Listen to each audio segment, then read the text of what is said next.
கர்த்தருடைய பரிசுத்த நாமம் மகிமைப்படுவதாக.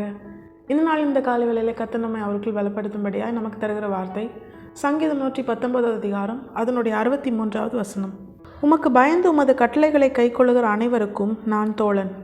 கர்த்தருடைய பரிசுத்த நாமம் மகிமைப்படுவதாக. இந்த வசனத்தை கொண்டுதான் தேவன் தேவஜனங்களாகிய நம்மை இன்று அவருக்குள் பலப்படுத்துகிறார். தேவஜனங்களாகிய நாம் அறிந்து கொள்ள வேண்டிய ஒரு பிரதானமான காரியம் என்ன தெரியுமா? தேவஜனங்களாகிய நாம் யாரோடு ஐக்கியம் வைத்திருக்கிறோம்? நம்முடைய நண்பர்கள் யார்? இங்கே தாவீது சொல்கிறாரு, கர்த்தருக்கு பயந்து அவருடைய கற்பனைகளை கை கொள்ளுகிறவர்களுக்கு நான் தோழன் அப்படின்னு சொல்கிறாரு. அது என்ன அர்த்தம்? என்னோடய ஃப்ரெண்ட்ஸ்லாம் யார்? அவங்கெல்லாம் கர்த்தருக்கு பயப்படுறவங்க, கர்த்தருடைய கற்பனைகளை கை கொள்கிறவங்க. இப்போ நம்முடைய வாழ்க்கையிலும் கர்த்தர் இந்த வசனங்களை எல்லாம் நமக்கு எதற்காக எழுதி கொடுத்துருக்கிறார் தெரியுமா? நாம் யாரோடு தோழமை பாராட்டுகிறோமோ, யாரோடு நட்பு கொள்ளுகிறோமோ அவர்களும் கர்த்தருக்கு பயப்படுகிறவர்களாய், கர்த்தருடைய வார்த்தைக்கு கீழ்ப்படுகிறவர்களாய் இருக்க வேண்டும் என்று கர்த்தர் விரும்புகிறார். இது இந்த நாட்களில் சாத்தியமா அப்படின்னு கேட்டால் நிச்சயம் அது சாத்தியம்தான். எல்லாரோடு கூடவும் சமாதானமாக இருக்க வேண்டும். வேதத்தில் நம்முடைய ஆண்டவராக இயேசு கிறிஸ்து நமக்கு காண்பித்து தந்திருக்கிறாரே அப்படிங்கிற ஒரு கேள்வி நமக்குள் எழும்பும். வசனமும் அதை தான் சொல்லுகிறது, கூடுமான வரைக்கும் எல்லாரோடும் சமாதானமாயிருங்கள். வேதம் நமக்கு முரண்பாடான காரியத்தை அல்ல, நம்மால் செய்ய முடியாத காரியத்தையும் அல்ல, வேதம் நமக்கு ஒரே ஒரு காரியத்தை பிரதானமாய் காண்பித்து தருகிறது. அதுதான் தேவஜனங்களாகிய நாம் எல்லாரோடும் சமாதானமாக இருக்க வேண்டும். எல்லாரோடும் நன்மையாய் பழகி கிறிஸ்துவை நம்மிலே வெளிப்படுத்துகிறவர்களாய், நம்மிலே இருக்கிற கிறிஸ்து அவர்களுக்குள்ளும் கிரியை செய்யத்தக்கதாய் நாம் அன்பை காண்பிக்க வேண்டும். அதில் எந்த மாற்றமும் இல்லை. ஆனாலும் இந்த வசனத்தில் ஆண்டவர் சொல்கிறது என்ன தெரியுமா? நீ யாரோடு ஐக்கியம் வைக்கிறாய்? நண்பர்கள் என்பது எதை காண்பிக்கிறது?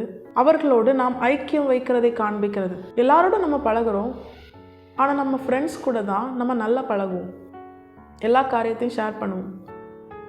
மேக்ஸிமம் நம்முடைய எல்லா காரியங்களும் அவர்கள் அறிந்ததாக இருக்கும். நம்ம அவங்கக்கிட்ட சொல்லுவோம்.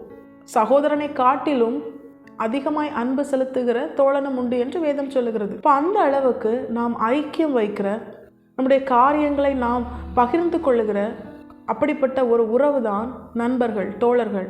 அப்படிப்பட்டவர்கள் நிச்சயமாய் வேதத்தின் பிரகாரம் கர்த்தருக்கு பயப்படுகிறவர்களாகத்தான் இருக்கணும், கர்த்தருடைய வார்த்தைக்கு கீழ்ப்படுகிறவர்களாகத்தான் இருக்கணும். ஏன்னா ஒரு தேவ பிள்ளைகளுடைய வாழ்க்கையில் கர்த்தருக்கு பயப்படாமல், கர்த்தருடைய வார்த்தைக்கு கீழ்ப்படியாமல், மனமும் மாமிசம் விரும்புகிற பிரகாரம் பொல்லாத கிரியைகளை நடப்பிக்கிற அப்படிப்பட்ட ஒரு மனுஷன் ஒரு தேவ பிள்ளைக்கு நண்பனாக இருந்தானே ஆனால் அது அந்த தேவ பிள்ளையினுடைய வாழ்க்கையில் எப்போவுமே நன்மையாக இருக்குமா அப்படின்னு கேட்டால் நிச்சயமாக இல்லை. அப்போ தேவ பிள்ளைகளாகி நாம் என்ன செய்ய வேண்டும்? இந்த வசனத்தின் பிரகாரம் இந்த நிமிஷம் வரைக்கும் ஒருவேளை நம்முடைய நண்பர்கள் இந்த வசனத்திற்கு உட்பட்டவர்களாய் இல்லாமல் இருந்திருக்கலாம். ஆனால் இப்பொழுது ஆண்டவர் நமக்கு காண்பித்து தருகிறார், உன்னுடைய தோழன், உன்னுடைய நண்பன் எனக்கு பயந்தவனாகவும் என்னுடைய வார்த்தைக்கு கீழ்ப்படுகிறவனாகவும் தான் இருக்கணும். அப்படின்னா என்ன அர்த்தம்? இனிமே தேவ பிள்ளைகளாகிய நாம் தேவனுக்கு பயந்தவர்களோடும் தேவனுடைய வார்த்தைக்கு கீழ்ப்படுகிற அப்படிப்பட்ட தேவ பிள்ளைகளோடும் ஐக்கியம் வைக்கிறவர்களாக இருக்கணும். அது மாத்திரமல்ல, இதுவரைக்கும் நம்ம கூட ஃப்ரெண்ட்ஸாக நம்முடைய நண்பர்களாக பழகினவங்க அவர்களும் ரட்சிக்கப்பட்டு தேவனுடையவர்களாய், தேவனுக்கு பயப்படுகிறவர்களாய், வார்த்தைக்கு கீழ்ப்படுகிறவர்களாய் மாறும்படியாய் அவர்களுக்காக ஜெபிக்கணும். அப்படி அவங்க மாறுறது வரைக்கும் இதற்கு முன்பதாக நாம் பாராட்டின அந்த ஐக்கியம் இனிமேல் நாம் பாராட்டக்கூடாது. அப்படின்னா எந்த காரியத்தையும் அவங்க கூட ஷேர் பண்ணக்கூடாது. அவங்க கூட சமாதானமாக இருக்கணும், அவங்ககிட்ட அன்பாக இருக்கணும், அவங்களுக்கு உதவி செய்யணும்.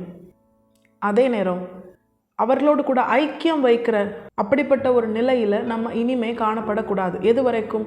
அவர்களும் ரட்சிக்கப்படும் வரைக்கும், அவர்களும் கர்த்தருக்கு பயப்படுகிற பயத்தை அறிந்து கர்த்தருடைய வார்த்தைக்கு கீழ்ப்படுகிறவர்களாய் மாறும் வரைக்கும் அந்த ஐக்கியம் என்கிற காரியம், அவர்களோடு கலந்து கிரியை நடப்பிக்கிற காரியம், நம்முடைய காரியத்தை ஷேர் பண்ணுற அப்படிப்பட்ட காரியங்கள், அவர்களுடைய காரியத்தை கேட்கிற அப்படிப்பட்ட காரியங்கள் இனிமேல் நாம் செய்யக்கூடாது.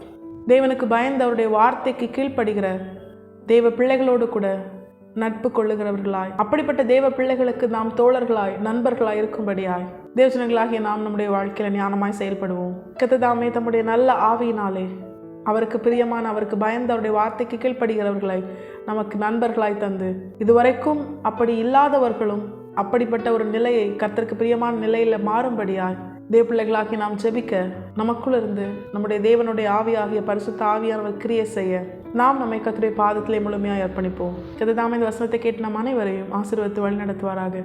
கர்த்தருடைய பரிசுத்த நாமம் மட்டுமே மகிமைப்படுவதாக. மாரநாதா, இயேசு வருகிறார். ஆயத்தமாவும் ஆயத்தப்படுத்துவோம். ஆமென்.